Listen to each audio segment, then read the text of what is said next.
Welcome to Spoil Your Appetite. I'm Tristan. Alrighty, let's get back into the episode, if you will, to this two-parter. Take it away, Tristan. Yeah, Mandalorian just makes me happy. Anyways, let's get back onto the actual news, the current news, if you will. I actually have some things. Let me just pull this up real quick. There's only two things I have right here. Anyways, there's only alrighty, so first things first, let's talk about this. Cherry. Cherry has a trailer. Now, for those that don't know, Cherry is a upcoming movie, coming from Apple TV Plus, or Apple Plus, whichever it's called. I don't have that, unfortunately, but I might just get the free trial unless I can actually rent this movie. Cherry, starring Tom Holland, who...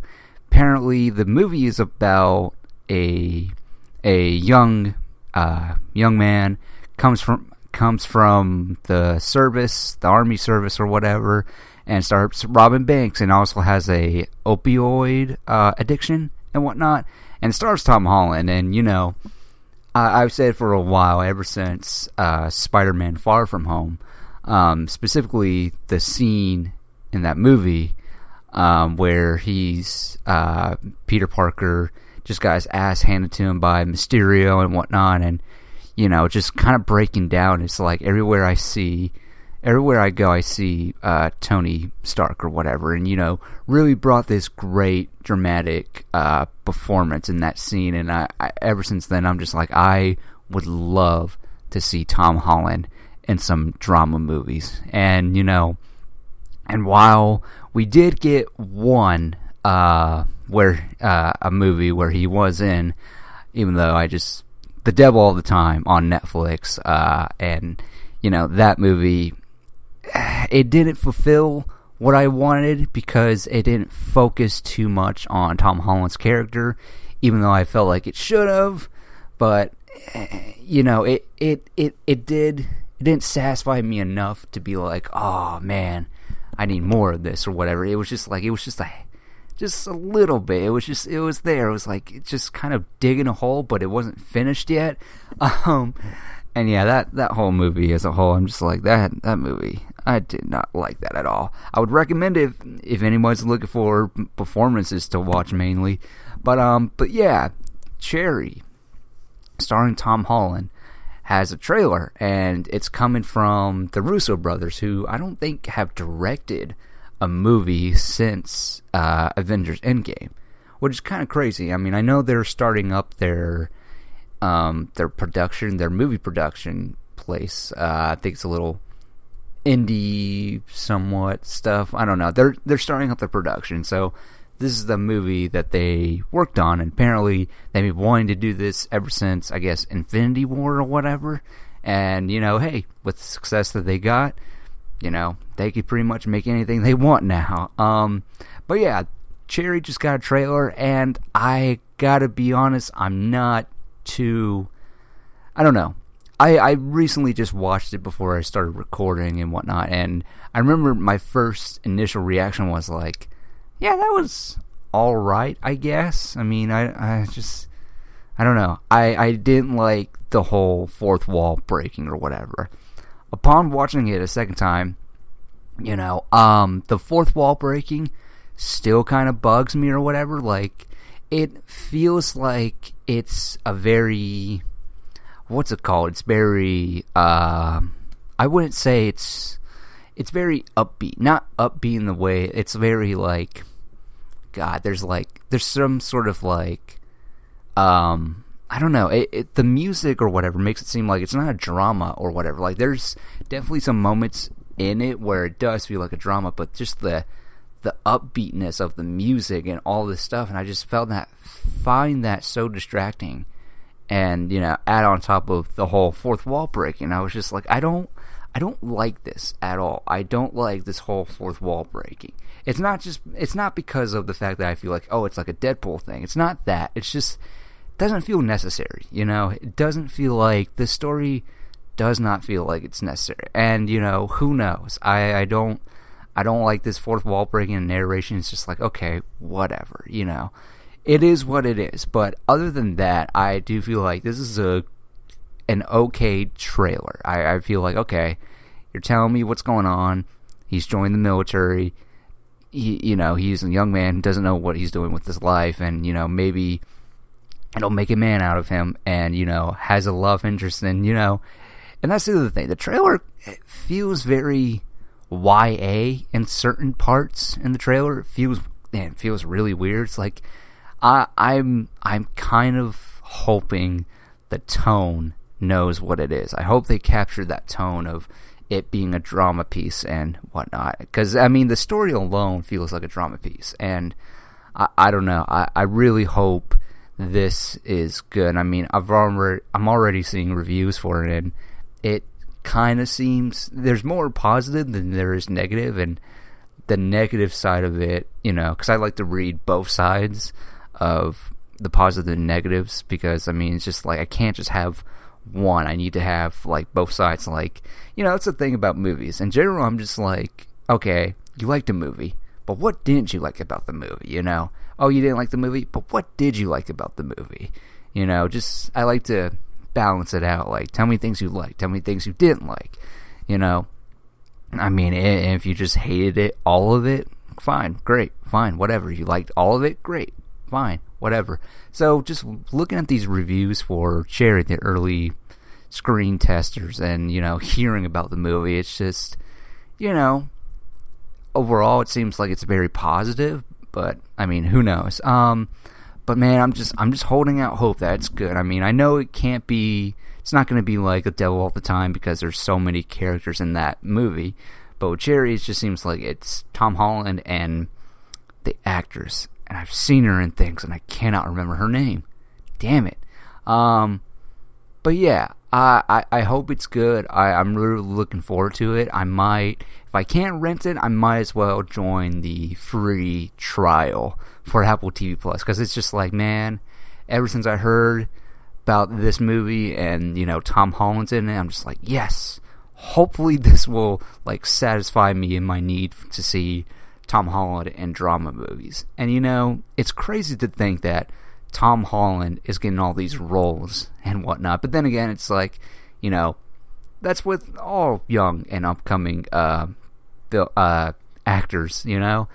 It's all about the star and whatnot. But yeah, and then I literally, as of today, I'm hearing read that Warner Brothers wants to do a Willy Wonka origin story, and they're eyeing Tom Holland and Timothy Chalamet, and it's just like, wow, huh. And I don't feel like I need to get into that, but then again, since we're on the subject, my feelings on a Willy Wonka origin story, I don't know. I don't see the need for it. I'm more invested in seeing Taika Waititi doing a Charlie and the Chocolate Factory, or is it Willy Wonka and the Chocolate Factory? Because I know Taika Waititi's producing it, I think, for Netflix, an adaptation of it, and I think it's animated. I'm more invested in that than seeing a Willy Wonka origin story. I don't see the need for it. Again, I don't see the need for it. It all depends on, the trailers and whatnot. Maybe the trailers will get me invested in it, but as of now, no, not really. But anyways, Cherry, I'm looking forward to it. It comes out next month, I believe. So, man, I hope it's good. I really do, and I hope to see more of Tom Holland in drama movies, because I really feel like just in that one scene in Far From Home, really like show that, yeah, he can do it. Like, he's got that range. So, hoping for the best, hoping it's good. Just cross my fingers. So, anyways, Chris Evans, the great Chris Evans, is back as Captain America in the Marvel Cinematic Universe. Yeah, I know, it's crazy, right? I saw the headline and I was like, no. Don't you dare bring him back. You ended Captain America's story so damn perfectly. Why would you bring him back? Like, let the character rest. I don't know. But then, I read the article, and it seems he's not going to have his own standalone movie, which is like, okay, fine, whatever. But I don't know. But then they're saying it's going to be in the same vein of Robert Downey Jr. as Tony Stark in Spider-Man Homecoming, which at that moment I'm like, okay, if it's in that vein, sure, fine, why not? He just shows up, he's there, he's he's maybe mentoring or just overlooking some stuff or whatever. I don't know. Who knows where they're gonna put Captain America in. I mean, there is that 5-year gap between the events of Infinity War and Endgame, so maybe that's where they can put him or whatever. Have a story about, I don't know, maybe you do a Black Widow sequel, and Black Widow is doing those missions where they're trying to keep the world, sane or whatever, and you have Captain America who has his therapy group or whatever. So I don't know what you do with it.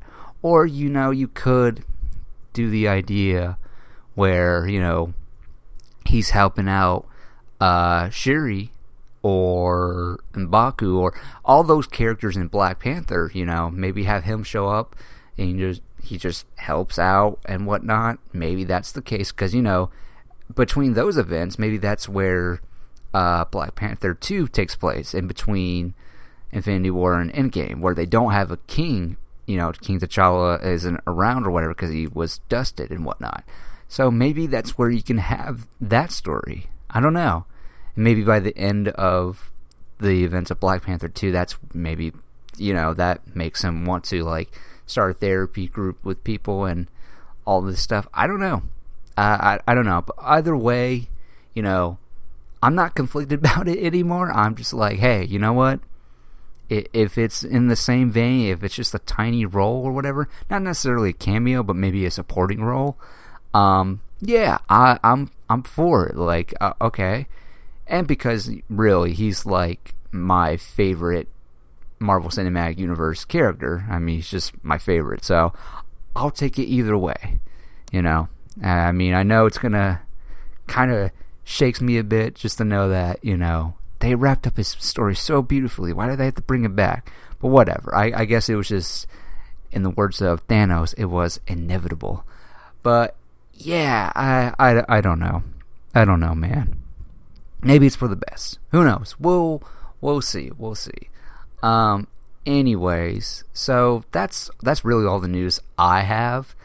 But now let's get really into the episode, shall we? I have a top 10 anticipated movies of this year.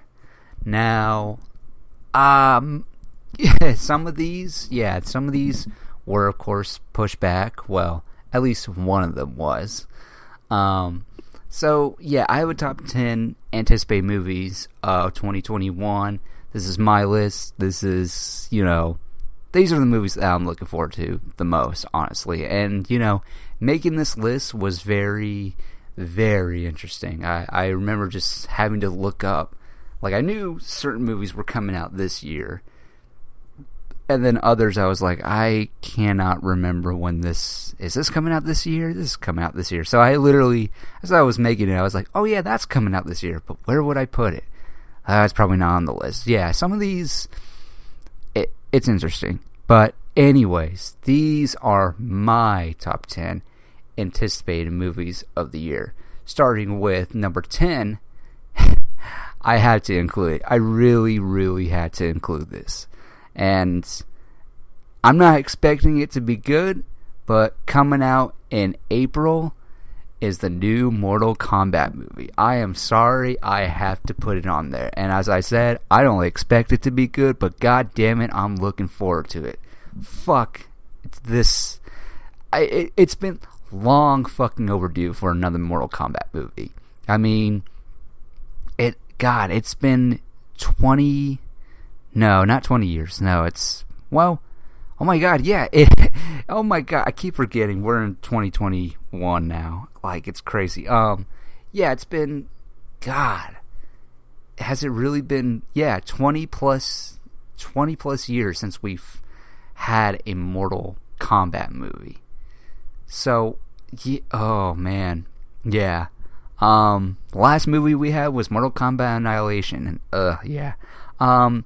Yeah, I've I just don't know why it took this long for another Mortal Kombat movie. I mean, I guess the idea was just if they were to make another Mortal Kombat movie back then, at least in the 2000s or 2010s, it'd be like maybe a straight to streaming service or DVD sort of thing. And yeah, I guess they want to make some sort of profit back, but I don't know. And maybe it's because of the fact that Mortal Kombat 11 is blowing up like crazy, and I don't know. I don't know why they brought it back, but I'm fucking glad they did, because, man, after rewatching that first Mortal Kombat from the 90s, I mean, it's a guilty pleasure movie. In my eyes, it's I think we can all agree, it's not a great movie. It's a bad movie. For me personally, I got no joy out of watching that movie at all. I mean, it's not the worst movie I've ever seen, but man, it's so bad. Like, it's really bad. Like, to the point where I don't find any joy in it at all. I mean, sure, I guess the guy that plays Shang Tsung is great, but even then I'm like, this is terrible. This is like awful. I don't like this at all. Like, most of, like, there's so much slow motion in the fights or whatever. Like, there's a good bit of action, but then most of the time it's like it's all slow motion, and I fucking hate it.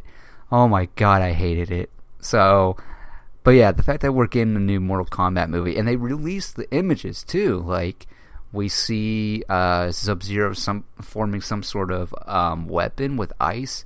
Then we see, before they became Scorpion Sub-Zero or whatever. And then, we see Kung Lao and fucking Liu Kang, like, and Jax. We got to see Jax in it.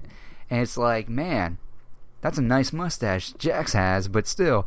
I will say, Kano, it's like, come on, guys. You could have went all the way with, the metal faceplate on his, and whatnot. Like, they could have done that. I mean, why just make his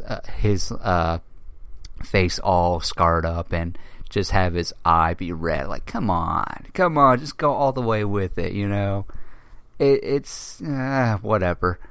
But yeah, they also did release that. Not only did they release the images, but apparently there's going to be a new character called Cole or whatever, and apparently he has some sort of symbol on him, and he doesn't know his family's history and all this stuff. And it's like, okay, so what is the story, I wonder? I don't know, but 'cause, I mean, I imagine there's going to be a tournament, right? There's got to be a tournament. But I don't know, the whole new character thing, it's like, okay, I guess the idea of bringing in a new character is not only for the sake of a new character, but also including that we as the audience are looking through Cole's eyes in this world or whatever. And that's fine. You know what? That's fine. It's whatever. Just, I don't know. I don't know what I'm expecting, honestly. I'm just expecting stupid, fun, action. Hopefully the action is good too, because I mean, part of the fun of Mortal Kombat is the action, so hopefully that's good. And yeah, also, it doesn't help that you got new writers or whatever. You got freshly, like, new writers and directors who never really directed anything at all. So, but I highly doubt this is going to be like a Dark Phoenix kind of thing. I love Simon Kinberg, don't get me wrong, but to have your first big movie be, what's it called? Dark Phoenix. It's just kind of like, why would you do that? Why would you do that? I don't know. But anyways, Mortal Kombat. It's at number 10 for my top 10 anticipated movies. Number 9, movie that was supposed to come out last year was A Quiet Place Part 2. I really liked A Quiet Place Part 2, and that was the same year Bird Box came out too. And, you know, Bird Box, it's alright, but Quiet Place was more of my thing, honestly.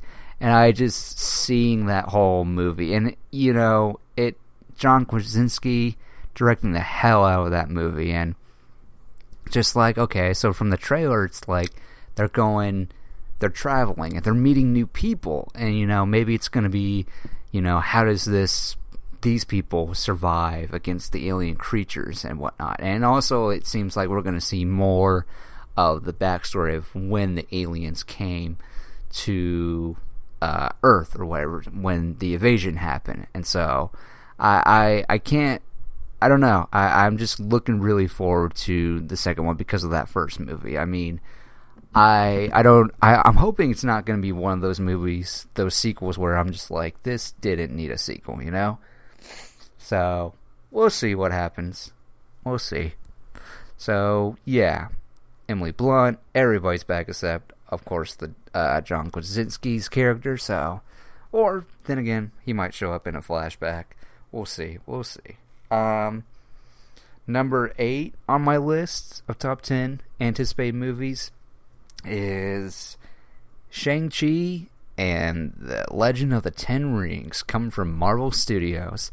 I'm just mainly interested in this because I'm just like, this is new.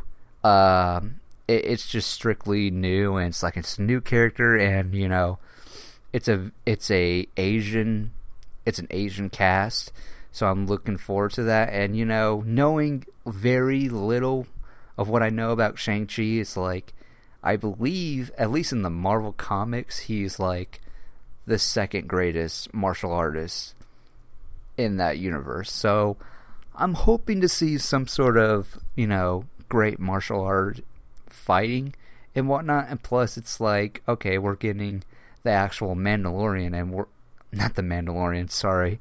Yeah, I thoroughly would love to see Mandalorian in here. That'd be one hell of a crossover, Marvel and Star Wars. But no, the what's it? God damn it, the Mandarin. Sorry, not the Mandalorian. God, Mandarin, the Mandarin. Seeing Mandarin wielding the 10 rings and going full out mystical with it and whatnot. So yeah, I'm totally excited to see that. Who knows what else? I mean, I don't know. I don't really know anyone that I recognize in the cast at all, but you know what? You know, Marvel's first Asian cast movie and whatnot. Like, I'm excited for that. Like, I can't wait to see what that's gonna look like on the big screen. And, you know, I'm just hoping, you know, they give me some kung fu martial arts, because I know Iron Fist was really lacking that for me, you know. As far as, like, choreography goes, yeah, Iron Fist, not great. I mean, ooh, could you imagine? I could definitely see them maybe, possibly referencing Iron Fist. Not the Iron Fist from the Marvel shows, because why would you? I could definitely see some sort of reference being thrown out in Shang-Chi. There's an Iron Fist out there. Danny Rand could be dropped. I don't know. I mean, why not? Why not? I mean, oh god, now I can't stop thinking about a Shang-Chi and Iron Fist movie. I mean, that would be dope as hell. Yeah, that. But yeah, Shang-Chi and the Legend of the Ten Rings coming out. Is it this year? Hold on. Let me see if that's coming out this year. Because now that I think about it, I'm like, we're in 2021. I don't even know. Did I really put something that's possibly not coming out this year? I mean, it's saying it. Oh, wow. It's coming out in July, supposedly. So, yeah. That's pretty exciting. Oh, you know what? Looking at this cast, yeah, Benedict Wong isn't here? Okay. So yeah, okay. I know Aquafina. Okay. Yeah, okay. Michelle Yeoh? Oh, really? Okay, so there are some people in here that I recognize. Okay. That's fucking cool. Wow.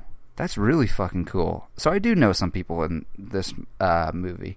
So yeah, Shang-Chi and The Legend of the Ten Rings. I am fucking stoked for that movie. And number 7 on my list is a Netflix movie, believe it or not. Malcolm and Marie. I believe it's a Netflix movie. Oh my god. Alright, gotta pull up Google again. It's a Netflix movie. But Malcolm and Marie starring the great John David Washington and Zendaya. Yep, it's Netflix. Okay. Anyways, starring John David Washington and Zendaya. They're basically playing a couple that they're just playing a couple. That's all I really know about. And nothing else. Like, that's all we get from it. I'm just basically putting this on my list because I thoroughly fucking love John David Washington. Like, my first exposure to him was, of course, Spike Lee's Black Klansman. I'm like, put this dude in everything. And seems like he is being put in everything. And, you know, he's definitely charming in Tenet. So, which, yeah. But yeah, and Zendaya, yeah.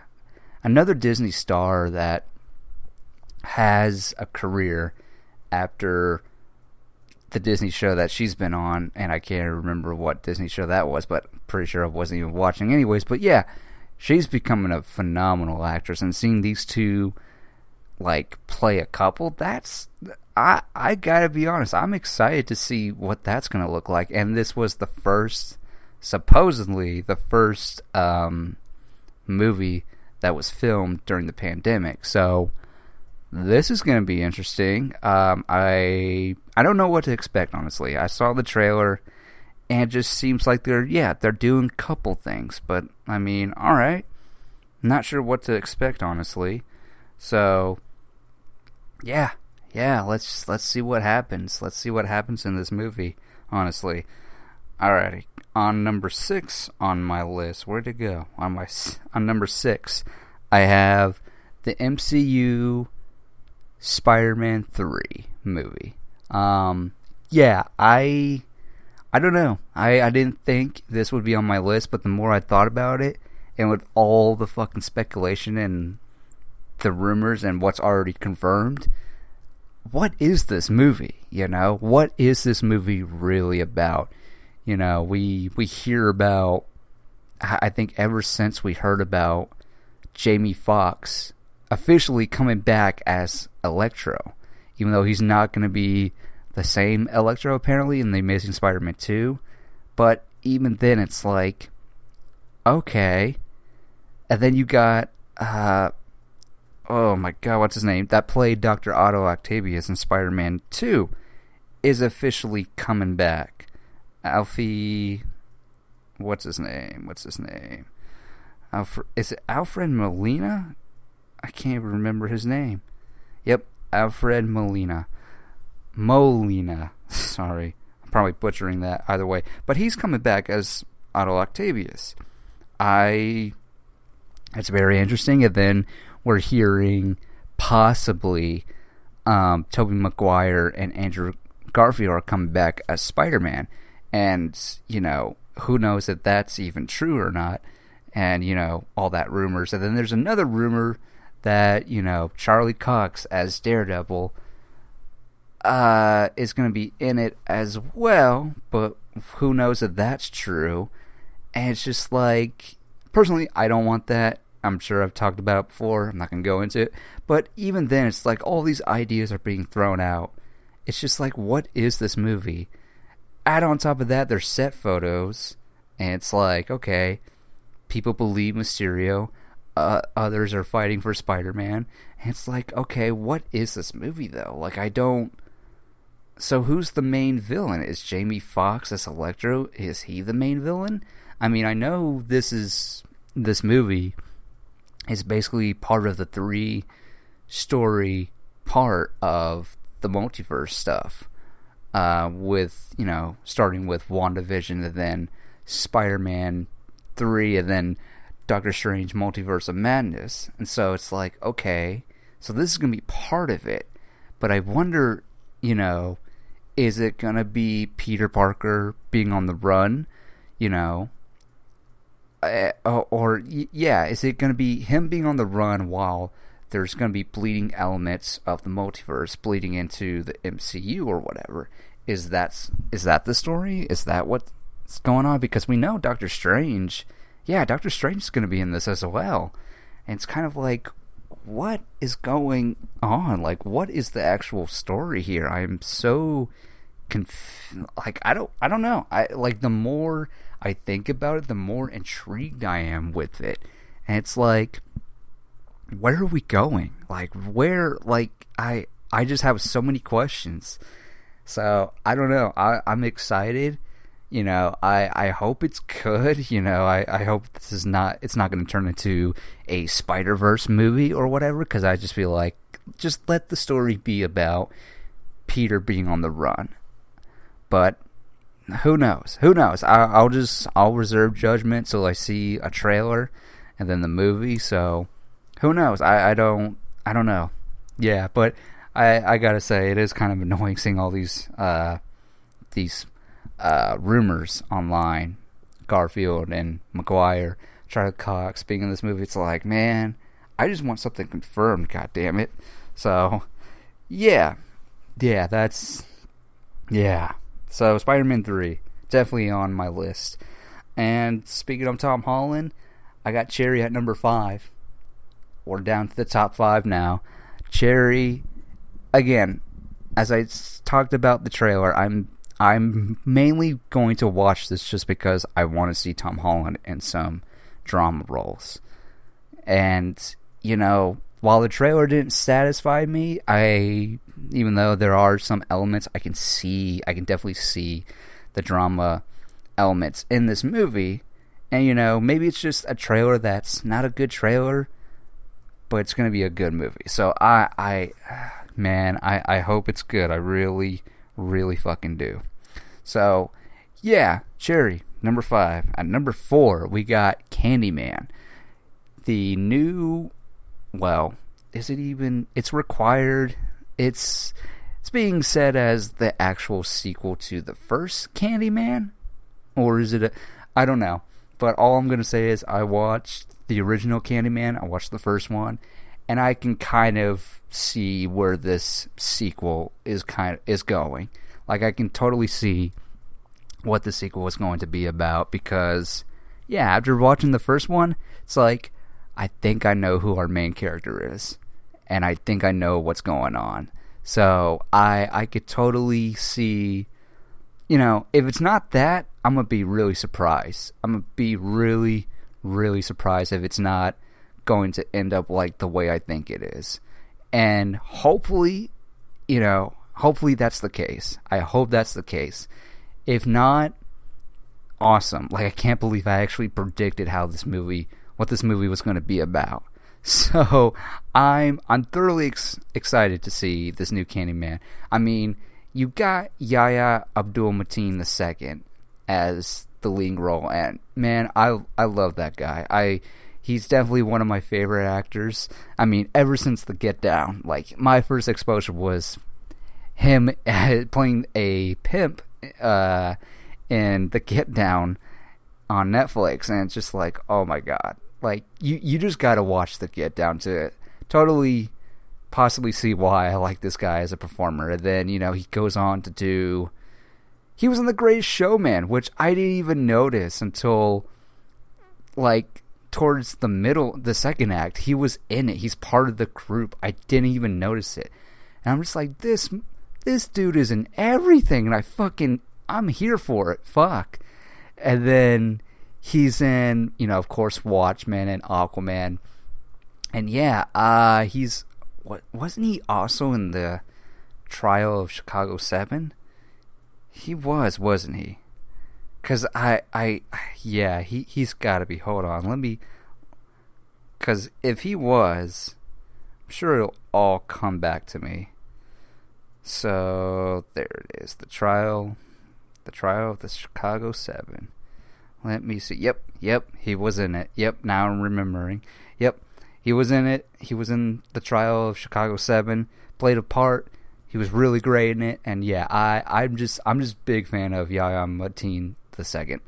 So he was also in Up or Us, Us by Jordan Peele, which that movie's pretty good. It's all right, but yeah, he was in it, and yeah, I'm excited for Candyman, and I have a good idea where it might be going, but if it's not the case, hopefully that's the case, and if it's not going where I think it is, I will be shocked, and hopefully it's a welcoming surprise.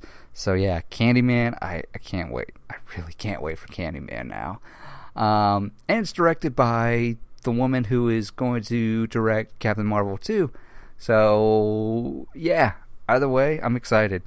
Alright, at number 3, I gotta go with the Suicide Squad. James Gunn's is the Suicide Squad. I cannot believe that we are actually getting a James Gunn Suicide Squad movie. Like, the fact that now he's done a Marvel movie, he's done 2 Marvel movies, and now he's going over to Warner Brothers to do a DC movie, that's fucking awesome, dude. And not only, it's so crazy to think that, with this year, we're getting the Suicide Squad, and then next year we're getting the Suicide Squad game, Kill the Justice League, from Rocksteady. Like, it's so crazy to think we're getting Suicide Squad content. It's crazy. But James Gunn doing a Suicide Squad movie, you had me the moment they announced he was doing a Suicide Squad movie. I'm like, that guy, fucking perfect. I think that's fucking awesome. And the fact that he turned down Superman for the Suicide Squad, oh, that's fucking awesome. And you know what made me even more excited for this movie was just that awesome fucking, like, character reveal video they did for the DC fandom, and revealing who's playing who, and just, like, the obscure characters that they got. Weasel, the Thinker, King Shark. Well, King Shark's not really obscure. We've been introduced. Who else was in there? Oh my god, let me bring, because it's a lot of people. It's a lot. Because who did I see? Oh, Mongal. Mongal was part of it. Was part of that roster. Let's see, what else? Where's the IMDb? I really should have this, like, on here. What's it called? Yep, Blackguard, Bloodsport, TDK, which I'm not familiar with, Savant, Peacemaker, Polka Dot Man, Weasel, Thinker, yep, like, Javelin, like, Mongal, I mean, I can't even wrap my head around it. It's fucking Ratcatcher, or Ratcatcher 2, like, I can't wrap my head around how many fucking crazy characters we're getting with, it's oh my god, I can't get over how incredible this fucking roster is. It's like there's so many people in it, and I fucking love it. We're getting back, some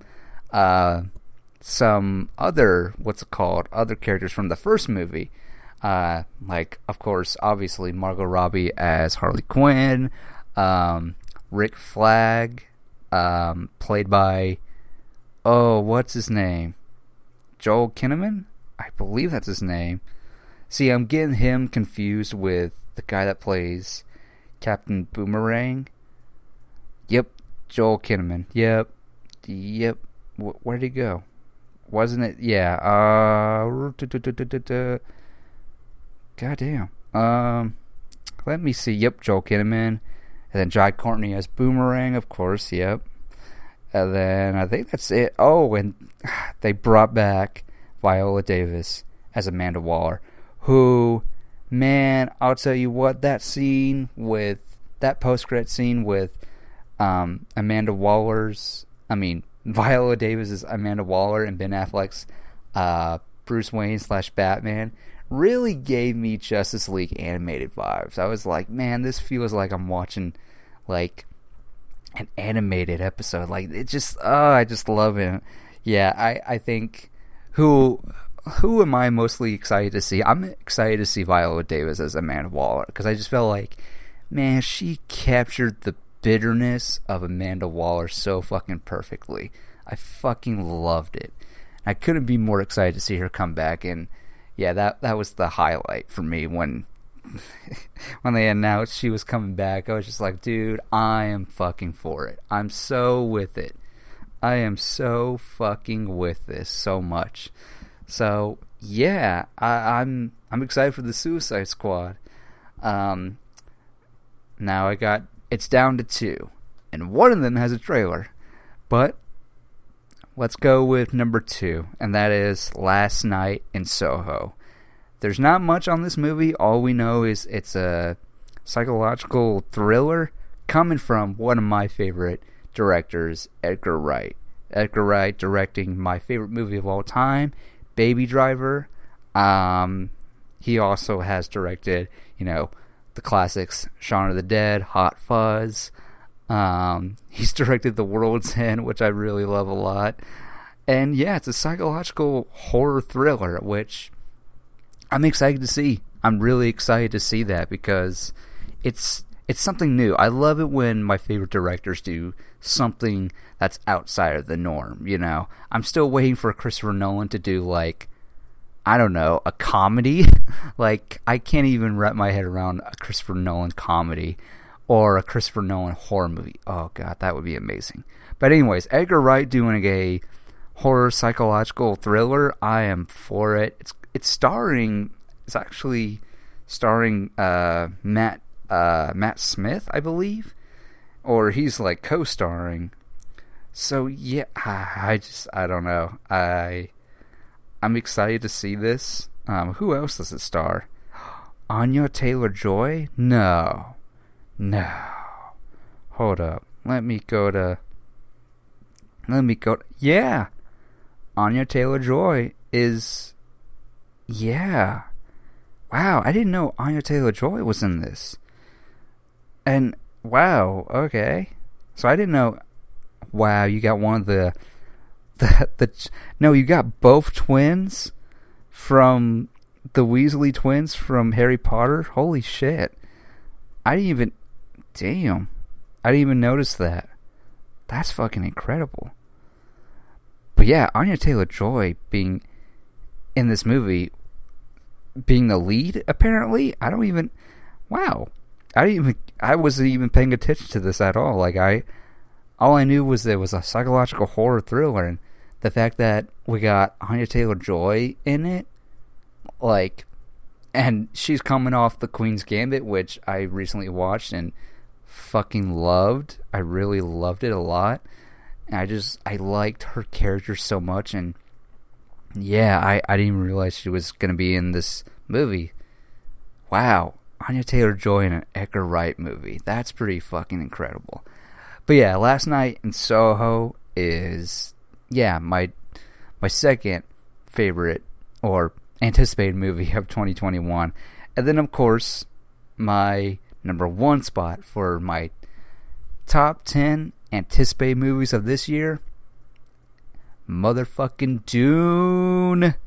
I am so excited for this. Not only because of the fact that it's a great fucking cast. You got Zendaya, Timothy Chalamet, you got Dave Bautista, you got Jason Momoa, you got, God, like, let me just read this cast for you, because this is incredible. Like, and this is coming from somebody who hasn't read the book at all. I've never read the book, and I'm only watching this movie because of the fact that you got Denis Villeneuve doing it, whose last movie was, of course, the great was Blade Runner 2049. 2047? Hold on. Now I'm forgetting the name of it. Blade Runner sequel. We'll just call it that. but yeah, I'm excited for this because the cast alone is fucking incredible. You got Zendaya, you got Rebecca Ferguson. Holy shit. You got Timothy Chalamet, Jason Momoa. You got the great fucking Oscar Isaac. You got Josh Brolin. Fucking Dave Bautista. Javier Bardem. Oh my god. Dude. Stellan Skarsgård. Oliver Ryan. I mean, the cast is... It's insane. Like, I am so excited for this, and the fact that it's Denis Villeneuve doing it, I'm just like, dude, I am so fucking with it. I'm so with it. Like, give me all of this shit now. Like, I'm so excited. And it's a sci-fi movie. Like, what is there not to love? Like, again, I've never read the book. And you know what? I mean, I have no plans to read the book, to be honest, but oh my god. I am so stupidly excited to watch this movie, honestly. Like, I'm so excited, and I am hoping I can see this in the theater. I'm hoping that when it's all said and done, you know, by the end of... They said it's coming out in October. You know, there's no way I'm watching it on HBO Max. There's just no fucking way I'm watching it on HBO Max. I just won't do it. I can't do it.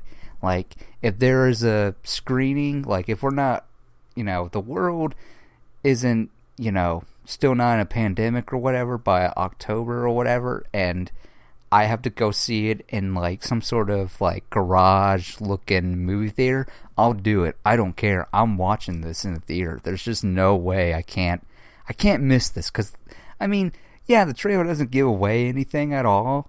I mean, it was kind of just plain or whatever, but just the fact that it's Denis Villeneuve behind it, I can't miss it. Because so far, and I didn't even realize, you know, it wasn't until I saw Blade Runner, the sequel, 2049, it wasn't until I saw Blade Runner that he directed Prisoners, and I'm like, this dude knows how to make a movie.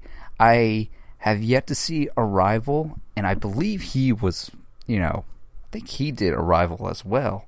He must have... Yeah, because I think he did Arrival. So, let me look that up real quick. I'm like looking up everything right now. Yep, Denis Villeneuve. Yep, Arrival. I haven't seen Arrival, and that's what I need to add on my watch list. But yeah, man, I am a big fan of Denis Villeneuve. I mean, not only... It wasn't until Blade Runner 2049 that I was like, this dude is incredible. And, you know, it even shows it even more when you watch something like Prisoners. Like, oh my god, Prisoners was amazing. And the fact that he's doing Dune, I'm like, okay, everybody regards Dune as this great, epic sci-fi piece. And you know what? I fucking love his last sci-fi movie, so I'm for it. I can't wait. So yeah, that's my number one for you. So, yeah, those are my top 10 anticipated movies of the year. Just want to roll it back down. Starting with 10, Mortal Kombat. Number 9, A Quiet Place Part 2. Number 8, Shang-Chi and the Legend of the Ten Rings. Number 7, Malcolm and Marie. Number 6, Spider-Man 3, the MCU. Spider-Man 3. Number 5, Cherry. Number 4, Candyman. Number 3, The Suicide Squad. Number 2, Last Night in Soho. And number 1, Dune. Like, oh my god, 2021. Hopefully these all don't get moved around again. Because, man, especially Dune. Like, I remember by, you know, when they first, you know, we were getting closer to Dune. And everybody was like, is it going to move? Is it going to move? And I was like, man, I hope not. I really hope not. Then it got moved, and I was like, okay, whatever, fine. It is what it is. So yeah, that's my top 10 anticipated movies. And yeah, 2021, it's gonna be, hopefully nothing gets moved. And if it doesn't, I'm hoping these all are good, honestly.